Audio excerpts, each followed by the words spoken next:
Assalamualaikum warahmatullahi wabarakatuh. Waalaikumsalam warahmatullahi wabarakatuh. Alhamdulillah wassalatu wassalamu ala Rasulillah wa ala alihi wa ashabihi wa man wala. Rabbi shrah li sadri wa yassir li amri wahlul 'uqdatam min lisani yafqahu qawli. Pertama sekali saya ingin menghaturkan terima kasih kepada Prof. Rusli yang sudah berkenan mengundang saya pada pagi ini atau malam ini waktu lokal saya di Notre Dame. Ketika Prof. Rusli mengontak saya untuk berbicara soal hadis, saya dengan senang hati dan juga merasa terhormat bahwa ada kesempatan untuk bersilaturahmi dengan kawan-kawan di Palu, teman-teman mahasiswa, para dosen, dan mungkin juga para audien yang terbuka. Juga ini satu kesempatan yang membahagiakan bahwa pada pagi ini juga bisa bertemu dengan teman lama saya, Kiai Ahmad Baso, teman yang dulu kita sering berbincang, namun karena perbedaan jarak, jadi kita menjadi jarang silaturahmi dan ini adalah kesempatan yang sangat baik bahwa saya akan juga mendengar ide-ide segar dari Kiai Baso nanti. Teman-teman sekalian, tema yang diberikan Prof. Rusli kepada saya adalah tentang studi hadis uh, antara pendekatan tradisional dan kesarjanaan kritis Barat. Ini adalah tema yang secara khusus diberikan oleh Prof. Rusli untuk kita diskusikan pada pagi ini. Uh, Keterkaitan antara pendekatan tradisional dan kesarjanaan kritis di Barat itu sangat dekat karena salah satu persoalan paling serius dalam studi hadis adalah terkait masalah otentisitas. Ya. Masalah otentisitas ini memang bukan hal baru. Ya, masalah ini sudah muncul sejak awal sejarah perkembangan Islam dan berkembang hingga saat ini. Jadi soal otentisitas yang merupakan isu sentral dalam studi hadis sebenarnya bukan masalah baru. Ini adalah masalah lama yang terus berkembang sampai saat ini. Namun pada pertengahan abad ke-19, isu ini kembali muncul dan menjadi perdebatan sengit di kalangan para pemikir muslim. Jadi kita tahu abad ke-19 merupakan periode di mana hegemoni barat itu bersentuhan dengan kemunduran dalam masyarakat muslim.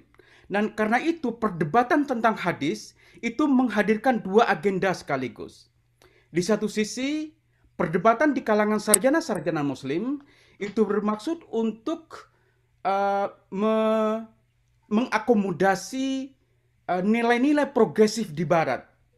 Dan di sisi lain juga ada tuntutan untuk merestorasi kejayaan Islam. Namun demikian adalah suatu kesalahan kalau kita menyimpulkan bahwa rethinking terhadap hadis itu sebenarnya semata-mata reaksi terhadap hegemoni barat. Sebab banyak sekali faktor-faktor internal di kalangan sarjana muslim yang menuntut perbincangan serius tentang hadis.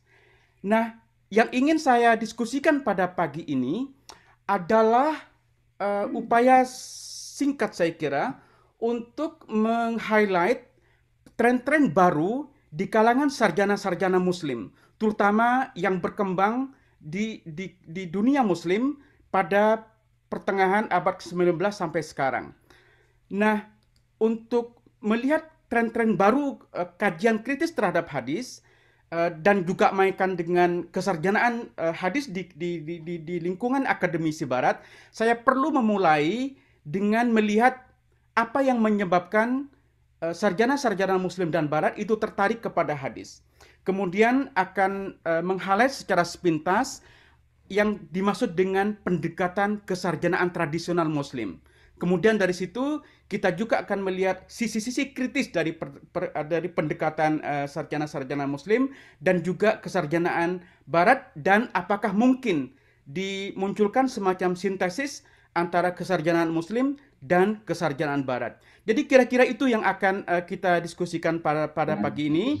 Tentu saja ini adalah isu yang sangat luas dan saya kira perlu lebih dari 1 semester untuk mendiskusikan persoalan yang sangat penting ini.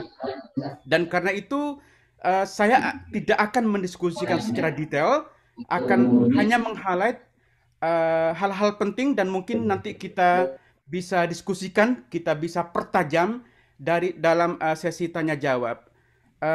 Mas Raffi, saya punya waktu berapa lama untuk berbicara? Saya rasa sampai selesai. Oh, tidak ada batas waktu? Tidak ada, Bro. Oke, baik kalau begitu. Nah, teman-teman sekalian, saya akan memulai dari pertanyaan pertama. Apa yang menyebabkan ulama-ulama Muslim dan sarjana-sarjana Barat tertarik dengan isu atau dengan hadis? Bagi sarjana Muslim, tentu persoalan yang pertama yang menyebabkan mereka tertarik terhadap hadis karena ada semacam kesadaran dan keimanan bahwa hadis merupakan sumber kedua terpenting, baik dalam hal keimanan maupun dalam hal praktis. Jadi tanpa hadis hampir mustahil bahwa kaum muslim itu bisa mengamalkan ajaran-ajaran agamanya. Memang betul kita memiliki Al-Quran sebagai sumber utama dalam beriman dan mempraktikkan agama, tetapi Al-Quran itu umumnya bersifat sangat generik.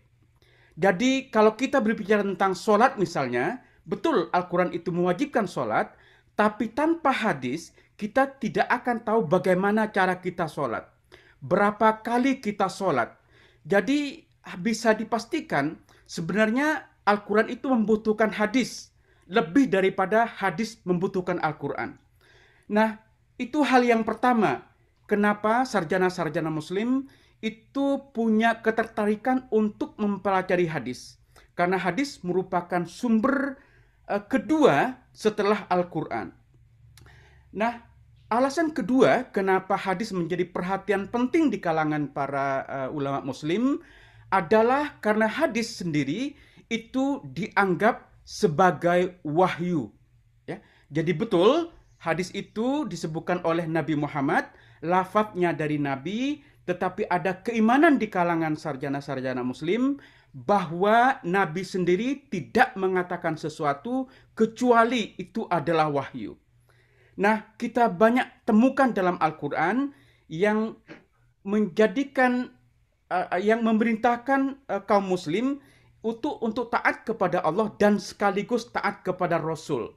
Nah, taat kepada Allah itu biasanya digambarkan sebagai satu ketaatan terhadap Al-Quran, sementara taat kepada Rasulullah itu biasanya digambarkan sebagai ketaatan terhadap hadis. Saya mungkin sepintas saja karena banyak hal yang nanti kita bisa diskusikan. Nah, bagi sarjana Barat, ketertarikan mereka terhadap hadis berbeda dengan ketertarikan kaum muslim terhadap hadis. Kalau kaum muslim tertarik untuk mempelajari hadis lebih kepada masalah-masalah keimanan, bagi sarjana-sarjana Barat, hadis menarik dipelajari untuk mengetahui aspek-aspek sejarahnya. Seperti misalnya, bagaimana hadis itu tiba-tiba menjadi atau punya status sebagai sumber kedua. Sejak kapan hadis mencapai status yang sedemikian rupa? Banyak sarjana Barat berargumen bahwa para fuqaha, ya, para ahli hukum Islam di awal itu tidak merumuskan hukum Islam berdasarkan hadis, melainkan berdasarkan praktek-praktek politik pada pemerintahan awal, terutama pada pemerintahan Abbasiyah, pada pemerintahan Umayyah. Nah, karena itu bagi sarjana Barat ini menjadi penting. Yang sejak kapan hadis itu punya status hukum, punya status sebagai sumber hukum yang penting. Nah, bagaimana juga hadis itu berkembang menjadi seperti yang kita lihat sekarang? Apa proses-proses yang dilalui sehingga hadis itu menjadi apa yang kita lihat sekarang? Misalnya ada silsilah perawi yang kita kenal sebagai sanad atau isnad, kemudian ada matan. Bagaimana hadis itu berkembang menjadi yang seperti kita lihat sekarang. Nah, alasan lain adalah terkait masalah-masalah historis, ya. Apakah dari hadis kita bisa misalnya mengetahui kehidupan Nabi, ya? Apa hubungan antara hadis dan sirah misalnya. Jadi semua itu menjadi faktor yang menyebabkan sarjana-sarjana barat meneliti hadis. Nah, pandangan tradisional tentang hadis biasanya berpusat pada dua hal. Pertama adalah untuk membuktikan bahwa sejak awal hadis itu sudah menjadi perhatian sarjana-sarjana atau ulama-ulama muslim. Biasanya ini fokus yang sangat penting di kalangan ulama-ulama muslim mutakhir, yaitu untuk menunjukkan bahwa sedari awal kaum muslim itu sudah punya perhatian yang sangat tinggi terhadap hadis. Hal itu bisa dilihat dari bagaimana hadis itu sudah mengalami proses kodifikasi pada periode yang sangat awal. Biasanya ulama-ulama muslim mutakhir itu menganggap bahwa sejak zaman Nabi pun itu sudah ada upaya untuk membukukan hadis. Jadi misalnya pada zaman sahabat itu disebutkan sudah ada kumpulan hadis yang dikenal dengan istilah sohifah, ya. Jadi istilah sohifah ini dikenal sebagai kumpulan hadis yang dilakukan oleh para sahabat. Biasanya ada 5 perawi hadis yang dianggap memiliki catatan hadis. Yang paling banyak mencatat hadis adalah Abu Hurairah yang mencatat lebih dari 5.000 hadis. Kemudian setelahnya ada Ibnu Umar, kemudian ada Anas bin Malik, Aisyah, dan Ibnu Abbas. Ini 5 sahabat yang dikenal menjadi pencatat hadis terbesar pada zaman sahabat. Kemudian zaman berikutnya dikenal dengan zaman musannaf, di mana para tabi'in dan tabi'in itu mulai mengkodifikasi hadis dalam satu kumpulan hadis yang dikenal dengan kitab. Saya tidak akan mendiskusikan ini dengan detail karena nanti bisa kita lanjutkan dengan sesi tanya jawab untuk melihat apa yang sebenarnya menjadi minat diskusi di kalangan kawan-kawan yang hadir pada pagi ini. Tapi secara sepintas pada masa yang dikenal dengan masa musannaf ini, hadis yang dibukukan itu biasanya dikumpulkan tidak berdasarkan perawi, ya, melainkan berdasarkan tema-tema tertentu, ya.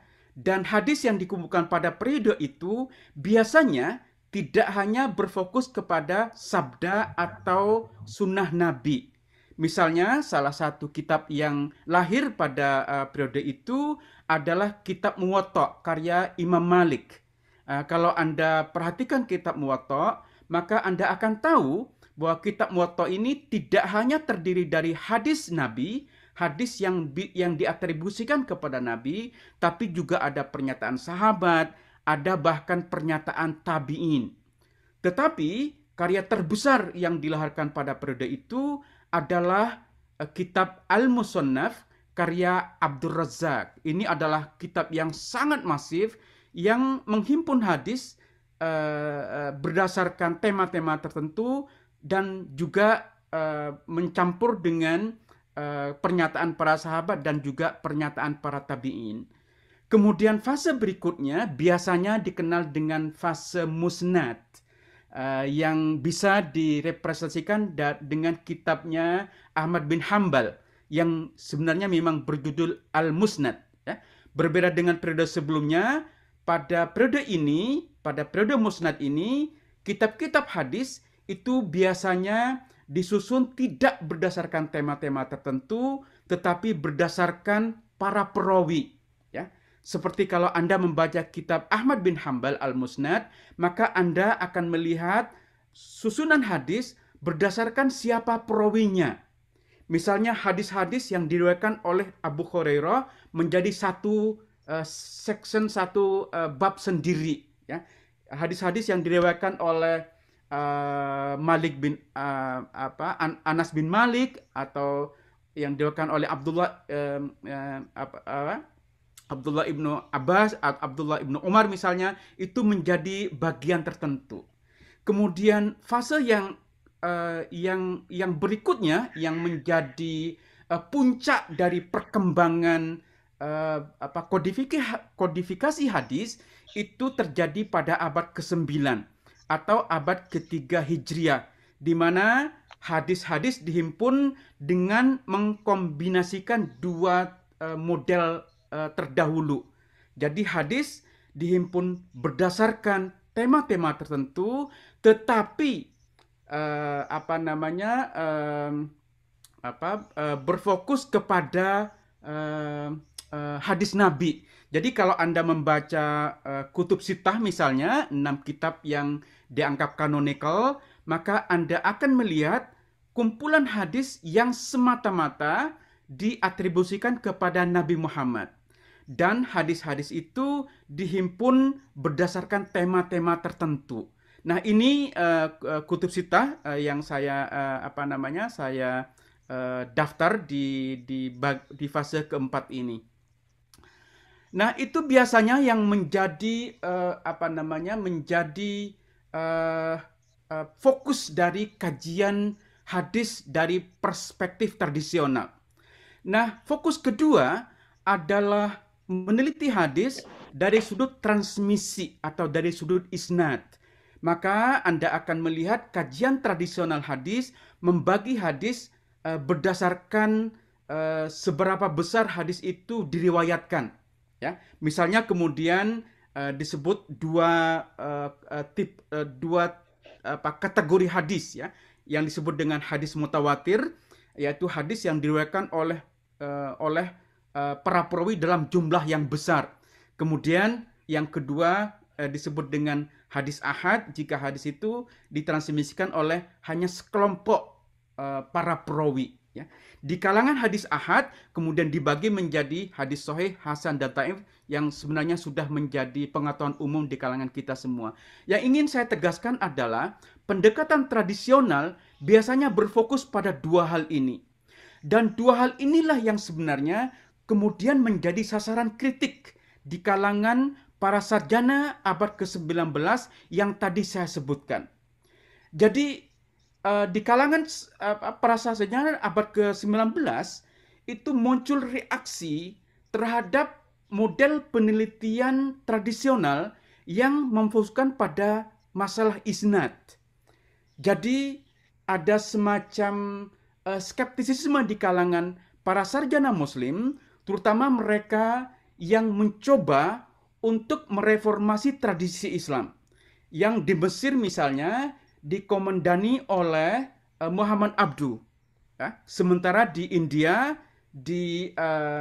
diprakarsai oleh Ahmad Khan. Pengaruh dua reformis ini sangat besar di kalangan dunia Islam. Nah, ini yang akan menjadi fokus diskusi saya dan kemudian mengaitkan dengan tren-tren baru kesarjanaan hadis di kalangan akademisi barat. Nah, saya akan mulai dari seorang pemikir besar abad 19 di India yang bernama Ahmad Khan. Ahmad Khan ini adalah pemikir besar abad 19 dan legasinya atau warisannya saat ini bisa kita lihat dari satu kampus Universitas Islam di India bernama Aligarh University. Jadi Aligarh University di India merupakan warisan dari Ahmad Khan. Beliaulah yang merintis berdirinya kampus modern Islam di India yang terlihat megah sampai saat ini, yang bernama Aligarh University. Nah, Ahmad Khan adalah salah seorang reformis Muslim abad 19 yang memperlihatkan skeptisisme terhadap metode penelitian tradisional yang dikembangkan oleh ulama-ulama hadis klasik. Nah, bagi Ahmad Khan, isnad itu tidak bisa mengantarkan kita kepada otentisitas hadis. Jadi bagi Ahmad Khan, hanya ada sedikit-sedikitnya hanya ada 5 hadis yang bisa dikategorikan sebagai hadis mutawatir. Di luar 5 hadis itu, baginya sangat dimungkinkan untuk didekati secara secara kritis. Ya. Nah, itu yang menjadi yang menjadi dasar Ahmad Khan untuk meragukan otentisitas hadis. Dalam banyak hal, Ahmad Khan memang dipengaruhi oleh orientalis di India saat itu bernama William Muir. Jadi mungkin Anda tahu, William Muir ini adalah orientalis Inggris pada abad 19 yang menulis kajian kritis terhadap biografi Nabi Muhammad. Jadi beliau, William Muir itu menulis satu karya besar yang sampai saat ini dianggap karya yang sangat masif tentang biografi Nabi Muhammad yang berjudul The Life of Muhammad. Ya, itu adalah karya besar dari William Muir yang dia mengaku bahwa karyanya ini didasarkan kepada sumber-sumber otentik yang ditulis oleh ulama-ulama Muslim awal. Nah, Muir ini punya pengaruh yang sangat besar terhadap Ahmad Khan. Nah, yang ingin saya tegaskan adalah Khan adalah contoh dari sarjana Muslim yang mengembangkan kritik terhadap hadis karena pengaruh dari orientalisme. Tetapi pengaruh orientalisme itu tidak terlihat dari kritik-kritik Muhammad Abduh terhadap hadis. Nah, Abduh adalah seorang reformis Mesir yang pernah menjadi mufti dan sekaligus dikenal sebagai imam besar di Al-Azhar saat itu. Dia adalah reformis yang gagasan-gagasan tentang reformasinya sangat berpengaruh termasuk di Indonesia. Bahkan banyak orang berasumsi bahwa berdirinya lembaga reformis seperti Muhammadiyah itu juga dipengaruhi oleh gagasan-gagasan reformasi dari Muhammad Abduh ini. Nah, salah satu karya besar dari Muhammad Abduh adalah satu kitab kecil tetapi pengaruhnya sangat luar biasa yang berjudul Risalah At-Tauhid. Seperti halnya Ahmad Khan, walaupun Abduh tidak dipengaruhi oleh kesarjanaan orientalis, tetapi dia juga punya sikap yang skeptik terhadap otentisitas hadis.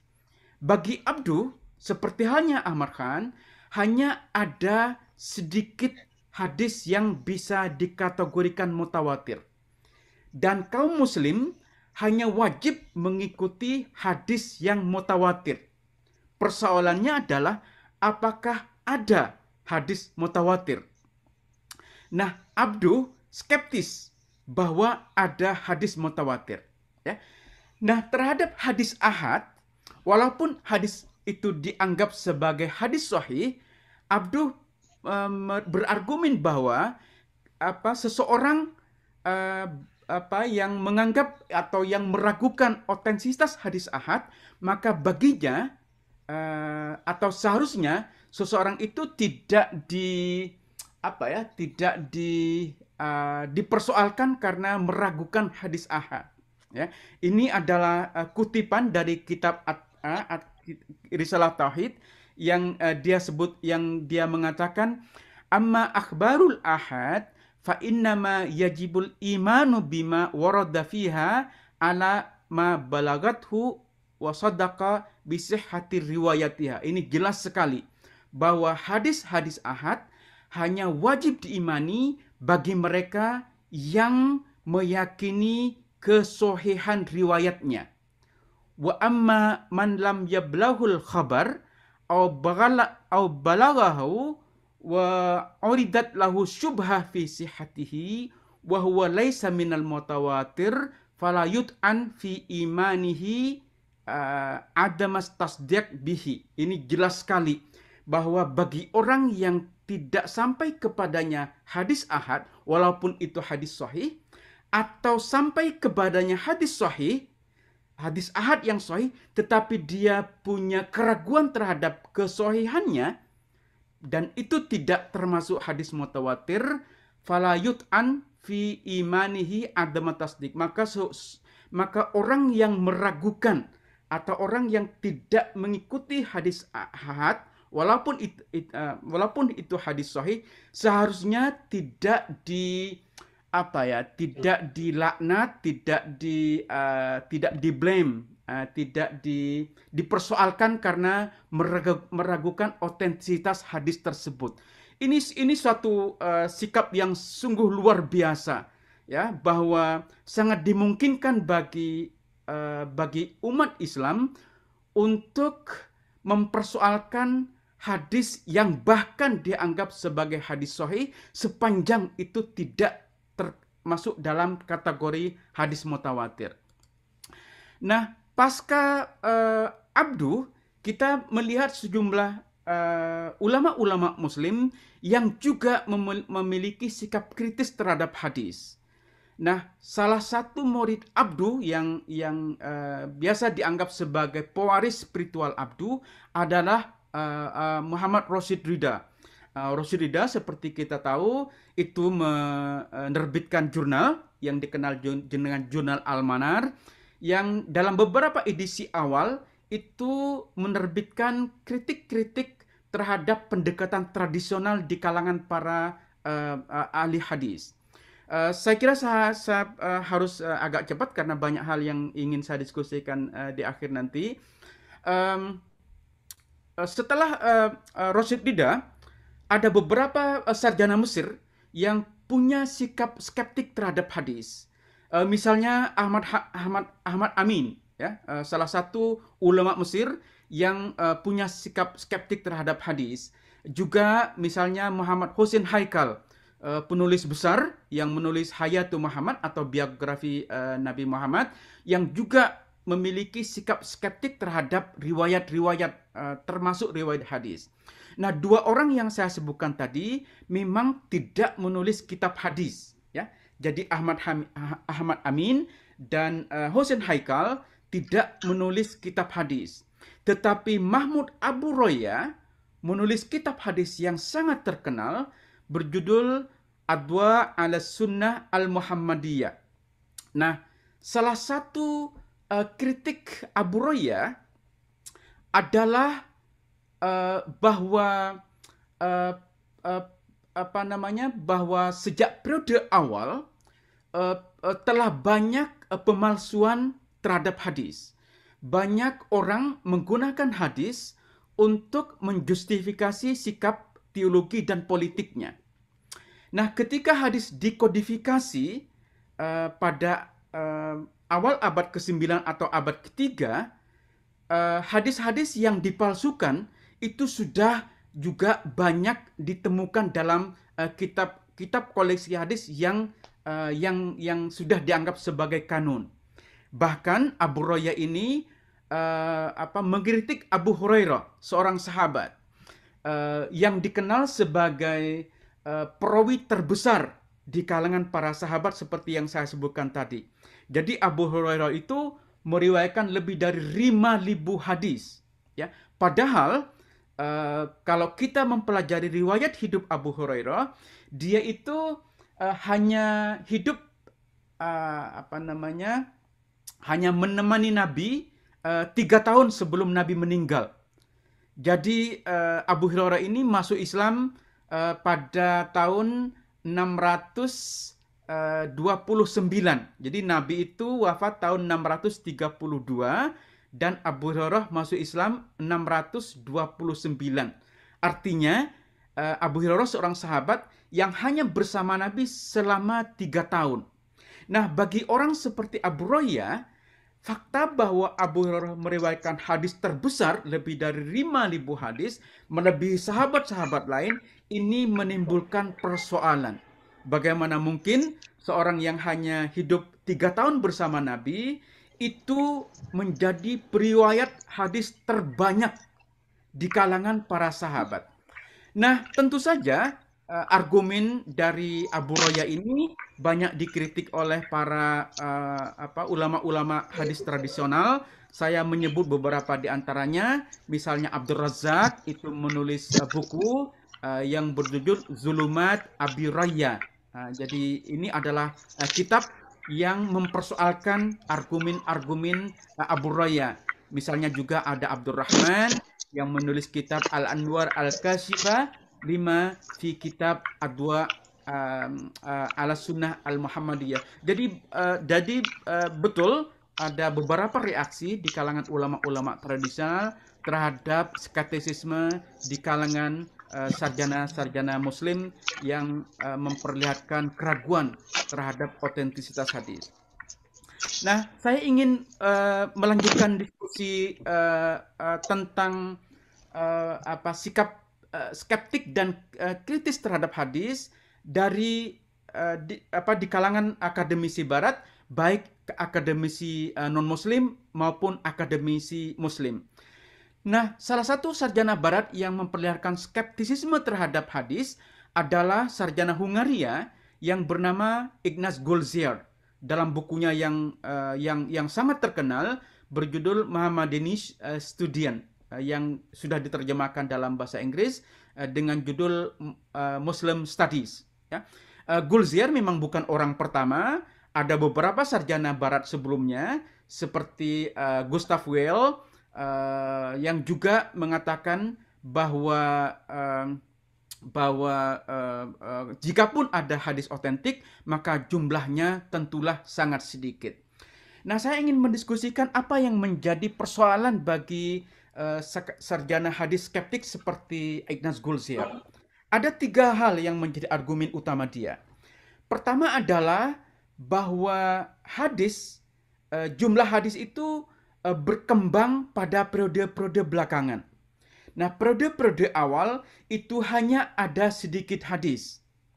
Barulah pada periode-periode belakangan itu hadis berkembang dalam jumlah yang sangat-sangat masif. Nah, banyak ulama-ulama di awal ketika mereka berargumen tentang persoalan-persoalan teologi, mereka cenderung tidak mengutip hadis-hadis. Baru pada periode abad ke-8 ke-9 hadis-hadis kemudian dimunculkan. Nah, bagi orang seperti Ignaz Goldziher, proliferasi hadis pada periode belakangan ini menimbulkan persoalan. Karena kemudian diasumsikan hadis-hadis itu dimunculkan semata-mata untuk mendukung satu pandangan teologis atau hukum, bahkan orientasi politik yang berkembang pada periode belakangan. Dan itu yang menjadi argumen utama, ya, salah satu argumen penting kenapa Goldziher itu punya sikap yang skeptik terhadap hadis.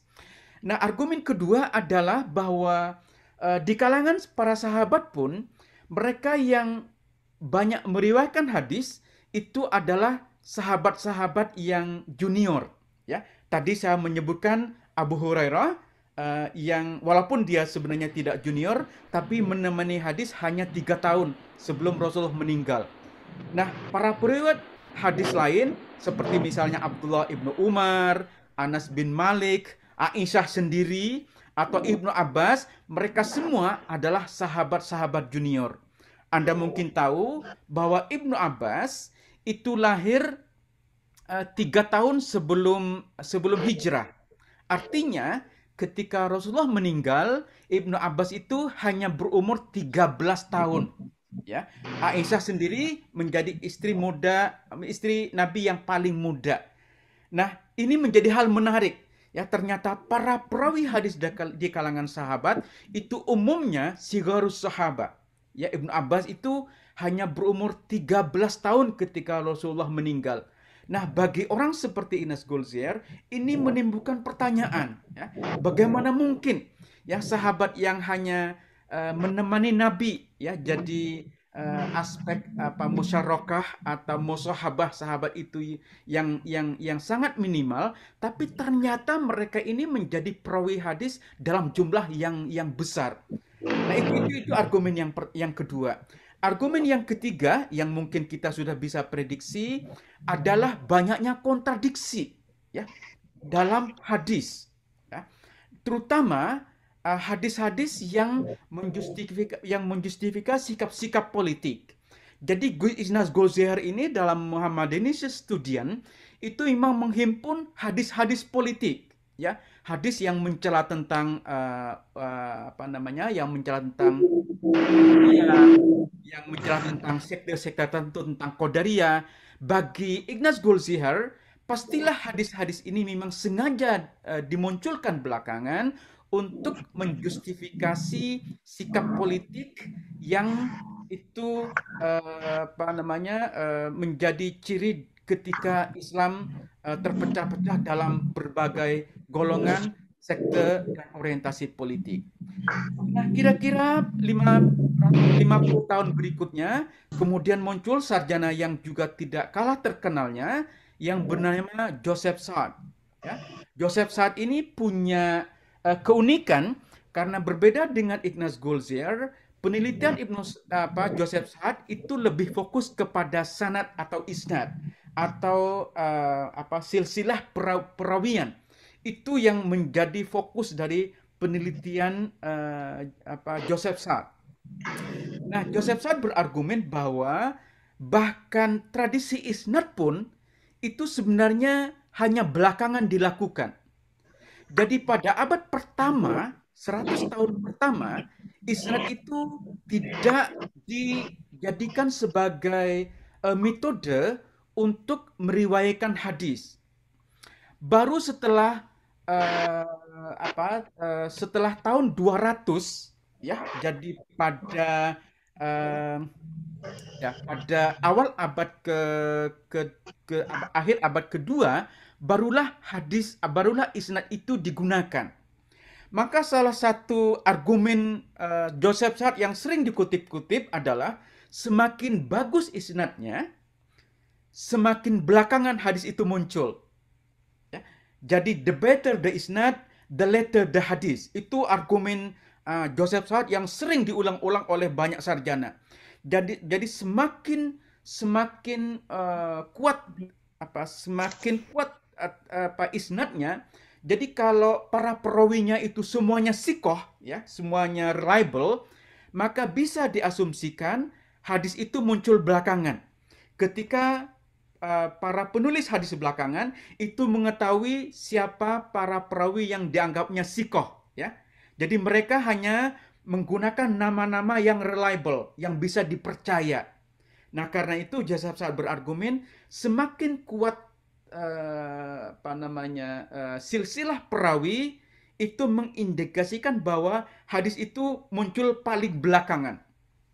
Dan dia sangat sangat kritis terhadap Imam Syafi'i, ya. Karena Syafi'i lah sebenarnya yang merumuskan teori yang disebut dengan ittisoliyah dalam periwayatan hadis. Itu sebenarnya pertama kali dikembangkan oleh Imam Syafi'i, bahwa hadis bisa dianggap sahih gitu itu kalau silsilah periwayatannya itu berkesinambungan. Itu memang salah satu kontribusi dari Imam Syafi'i, ya. Nah, Joseph Saad itu sangat kritis terhadap Imam Syafi'i, terutama terkait dengan apa yang dia sebut sebagai common link. Ya, nanti mungkin saya bisa diskusikan lebih rinci. Common link itu adalah jika Anda membandingkan beberapa hadis, kemudian Anda menemukan satu perawi yang itu ada di setiap kumpulan riwayat-riwayat yang berbeda, itu biasanya disebut sebagai common link. Nah, bagi Joseph Saad, common link ini sebenarnya pertanda bahwa itu adalah hadis tidak sahih, ya. Nah, tentu saja teman-teman, itu banyak sekali yang bisa kita diskusikan. Tadi Anda Mas Rafi'i menyebut joint ball misalnya, tapi saya ingin menyebut satu sarjana barat lain yang relatif kontemporer. Jadi Harald Moski ini adalah sarjana Jerman yang meninggal tahun 2019, jadi relatif agak mutakhir. Dia sebenarnya tergolong sarjana-sarjana Barat yang bisa kita kategorikan relatif tidak skeptik terhadap otentisitas hadis. Dia bisa digolongkan sebagai peneliti hadis yang mengikuti paradigma tradisional. Dia mengembangkan satu metode, ada dua metode yang dia kembangkan. Yang pertama itu disebut dengan isnad kun matan. Ya, jadi isnad kun matan ini adalah penelitian terhadap hadis dan juga terhadap sirah, biografi Nabi, yang menggabungkan antara silsilah perawi dan matannya sendiri. Jadi jika hadis itu sahih, maka ada korespondensi antara isnad dan matan. Ya, jadi ini memang metode yang sebenarnya tidak mudah dan saya diskusikan dalam buku Rekonstruksi Islam Historis ya. Jika Anda ingin paham metode isnad kum matan ini, jadi bukan hanya menggabungkan isnad dan matan ya. Jadi metode ini bisa membuktikan apakah ada korespondensi antara isnad dan matan ya. Jadi bukan hanya menggabungkan. Jadi satu hadis itu dianggap sahih kalau ada korespondensi ya. Jadi ketika Anda membandingkan beberapa riwayat hadis, maka Anda bisa melihat korespondensi antara matan dan isnadnya. Nah, memang tidak mungkin saya diskusikan lebih detail di sini. Nah, itu jika Anda meneliti individual hadis yang terpencar-pencar, ya. Jika Anda meneliti satu buku hadis secara keseluruhan, maka metode yang menurut dia bisa digunakan bukan isnad kum matan, melainkan metode yang kedua yang disebut sebagai source reconstruction method. Jadi metode merekonstruksi sumber. Ya, misalnya ya, apakah Bukhari ini betul-betul meriwayatkan dari gurunya? Ya, apakah gurunya meriwayatkan dari gurunya? Ya, jadi apakah Bukhari meriwayatkan dari misalnya sebut Ibnu Ishaq? Apakah Ibnu Ishaq meriwayatkan dari Zuhri? Ya. Jika itu bisa dibuktikan, apakah Az-Zuhri meriwayatkan dari gurunya? Ya, misalnya Urwah bin Zubair, ya. Apakah Urwah bin Zubair mendengar dari bapaknya, ya. Urwah itu kan bapaknya bapaknya seorang sahabat ya. Atau apakah bisa ditelusuri bahwa Urwah bin Zubair ini mendengar dari bibinya atau Aisyah ya. Jadi ini yang disebut dengan source reconstruction method. Jadi metode merekonstruksi sumber ya. Apakah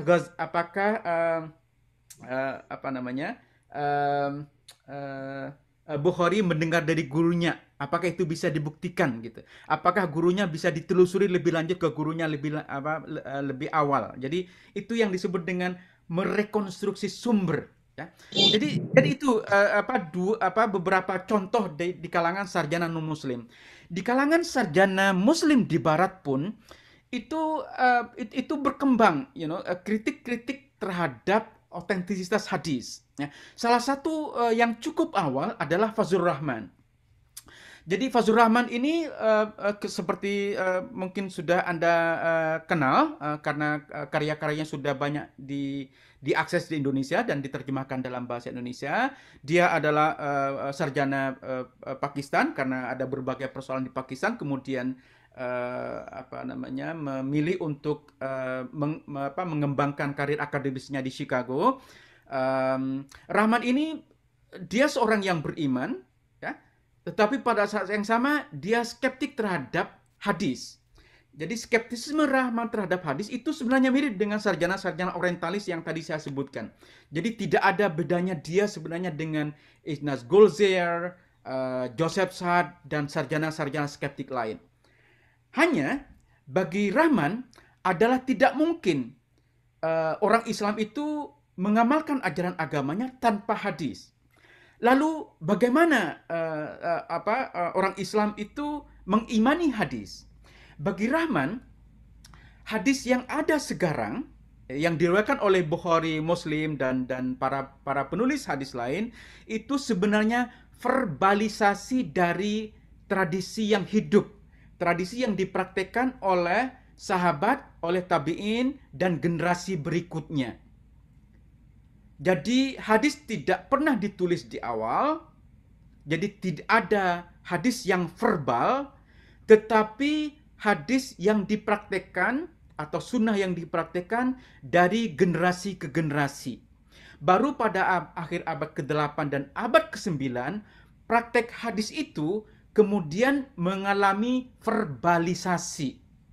Nah, ini sebenarnya satu argumen yang cukup menarik ya tentang verbalisasi dari hadis ya. Jadi ketika kita mengatakan qala Rasulullah, itu sebenarnya pernyataan Nabi itu adalah verbalisasi dari ulama belakangan yang dinisbatkan kepada Nabi dari praktek Nabi sendiri. Misalnya Nabi bersabda, "Shollu kama ra'aitumuni usolli." Jadi sholatlah seperti halnya saya sholat. Bagi Rahman, itu adalah verbalisasi dari bagaimana para sahabat, tabi'in, dan generasi berikutnya itu mereka sholat sesuai dengan cara Nabi sholat. Jadi kemudian diverbalisasi dengan menisbatkan satu pernyataan kepada Nabi. Ya. Ini satu teori yang sebenarnya cukup menarik, dan ini lahir dari skeptisisme Rahman terhadap metode klasik atau metode tradisional yang dikembangkan oleh para muhadis. Nah, salah satu sarjana lain di Barat yang memperlihatkan skeptisisme terhadap hadis adalah Jonathan Brown. Ya, Jonathan Brown ini adalah seorang Muslim, dia seorang convert, seorang yang menjadi Muslim yang sebelumnya non-Muslim, dan melakukan penelitian yang sangat detail terhadap Sahih Bukhari. Ya. Yang menarik dari kajian Jonathan Brown ini adalah bahwa dia membuktikan betul kita saat ini menganggap Sahih Bukhari itu sebagai kitab yang paling otentik setelah Al-Quran. Ini adalah pandangan yang dianut oleh mayoritas umat Islam saat ini, menjadikan Sahih Bukhari sebagai kitab hadis yang paling otentik. Bukan hanya dibanding kitab-kitab lain, bahkan paling otentik setelah Al-Quran. Nah, Jonathan Brown ini melakukan penelitian ya tentang siapa Bukhari, bagaimana kitabnya itu diterima di kalangan generasi di zamannya dan generasi setelahnya. Yang dia kumpulkan adalah apa yang dikatakan orang tentang Bukhari pada zamannya dan pada generasi setelah Bukhari. Jadi dia meneliti, dia menghimpun semua ya pernyataan orang tentang Bukhari dan kitab Bukhari, baik pada zaman Bukhari sendiri dan beberapa generasi setelah Bukhari. Ternyata ya dari himpunan pernyataan yang dihimpun oleh Jonathan Brown ini ditemukan bahwa Bukhari pada zamannya tidak dianggap orang yang memiliki ekspertis, orang yang memiliki keahlian dalam hadis melebihi sarjana-sarjana lain. Ya, seringkali orang-orang ketika menyebut Bukhari di zamannya, seringkali mereka tidak menyebut. Jadi ketika orang-orang para muhadis di zaman Bukhari mengatakan al-muhadditsun fi zamanina, atau para ahli hadis di zaman kami sekarang, itu mereka tidak menyebut Bukhari. Ketika mereka menyebut nama Bukhari, seringkali Bukhari ini sebut belakangan. Artinya dia tidak dianggap ahli hadis yang paling disegani di zamannya. Saat ini pun kalau Anda mengucapkan terima kasih kepada figur-figur tentu yang hadir pada satu webinar, biasanya Anda akan menyampaikan ucapan terima kasih kepada figur yang pertama paling dihormati, Pak Rektor terlebih dahulu, kemudian Direktur Pascasarjana, para dosen, kemudian mahasiswa gitu. Jadi mahasiswa itu biasanya belakangan ya. Nah, Bukhari pun dulu demikian. Jadi ketika nama Bukhari disebut, itu seringkali Bukhari itu disebut belakangan. Artinya dia itu tidak dianggap sebagai pakar hadis yang lebih disegani dibanding orang-orang lain. Bahkan pada generasi setelah Bukhari pun, karya Bukhari itu jarang sekali dijadikan sebagai sumber utama. Ya. Baru pada beberapa generasi setelah Bukhari, kitab Bukhari itu kemudian banyak digunakan karena Bukhari itu cukup jenius, ya, dalam arti bahwa dia menghimpun hadis, ya, yang dia katakan sebagai hadis sahih, dan menghimpun hadis dalam berbagai kategori. Ya, Anda mungkin bisa membedakan antara kitab sahih dan kitab sunan. Ya, jadi kalau kitab sahih itu artinya kitab yang menghimpun semua tema. Ya, sementara kitab sunan itu hanya menghimpun kitab hadis-hadis yang punya aspek hukum. Ya. Jadi kalau kitab sahih itu ada kitab tafsir, ada kitab tentang berbagai hal, ya. Tetapi kitab sunan itu biasanya itu adalah kitab yang hadis-hadis yang punya implikasi hukum. Maka dimulai dengan kitab Toharoh misalnya. Nah, kalau Anda buka kitab Bukhari, itu tidak dimulai dengan kitab Bukhari dengan kitab Toharoh, tapi dengan Bad'ul Wahyi, ya, permulaan wahyu, tentang ilmu dan seterusnya. Nah, itu artinya bahwa ada aspek yang jenius di Bukhari, yaitu menghimpun hadis yang mencakup semua hal. Ya, karena itu ketika ulama-ulama belakangan menjadi ulama yang pemalas, ya, untuk mencari hadis dari berbagai sumber, mereka kemudian hanya mencukupkan dengan Bukhari. Ya, karena dengan membaca Bukhari, membaca kitab Bukhari, mereka bisa menjawab pertanyaan apa saja. Ada pertanyaan tentang zakat, Bukhari ada di sana. Ada pertanyaan tentang jihad, Anda bisa rujuk ke Bukhari. Ada pertanyaan tentang bagaimana wahyu turun, Anda bisa datang ke kitab Bukhari. Jadi Bukhari itu jenius, ya, dalam arti bahwa dia menghimpun hadis dalam semua tema. Ya, ketika para ulama muslim belakangan itu malas untuk menghimpun hadis-hadis, buku-buku hadis yang beragam, mereka cukup dengan Bukhari. Itu sebenarnya yang menyebabkan kenapa kitab Bukhari itu menjadi rujukan. Ini kan menjadi sangat penting, ya. Bagaimana resepsi terhadap kitab Bukhari itu sebenarnya berkembang secara gradual. Ya. Pada zamannya atau beberapa generasi setelahnya, kitab Bukhari itu tidak termasuk kitab yang diperhitungkan. Jadi proses resepsi dan pengagungan terhadap kitab Bukhari itu terjadi secara gradual. Nah, ini kita juga sekarang bisa membayangkan. Nah, apakah mungkin juga, ya, bahwa penerimaan sebagai hadis sebagai sumber dari hukum, sumber dalam teologi tentang keimanan, apakah juga tidak mungkin, ya, status hadis yang sedemikian penting itu juga terjadi secara gradual. Nah, ini yang kemudian luput menjadi pengamatan kita, karena kita cukup dengan melihat hadis yang ada sekarang, ya, bukan proses bagaimana hadis menjadi apa seperti yang kita lihat saat ini. Nah, orang-orang seperti Jonathan Brown, Fazlur Rahman, dan para sarjana muslim yang skeptik terhadap hadis, dan juga sarjana-sarjana barat, mereka biasanya melihat hadis tidak hanya dari sudut pandang dogmatik, tetapi juga dari sudut pandang historis. Nah, saya akan menutup dengan ini. Saya kira saya sudah mengambil waktu yang cukup banyak. Saya ingin menegaskan satu hal ini, bahwa meragukan otentisitas hadis itu tidak bisa dilabeli sebagai ingkar sunnah, ya. Dan kritik terhadap isnad atau penelitian terhadap isnad tidak bisa mengantarkan kita kepada kebenaran historis. Nah, hadis dengan demikian itu bisa kita gunakan sebagai sumber teologi, tetapi tidak bisa kita gunakan sebagai sumber historis. Nah, kalau kita membaca perdebatan modern misalnya antara Muhammad Al-Ghazali dan Yusuf Qaradawi, kita juga bisa melihat bagaimana ternyata penerimaan terhadap hadis di kalangan ulama-ulama modern pun itu tidak semata-mata bersandar kepada hadis.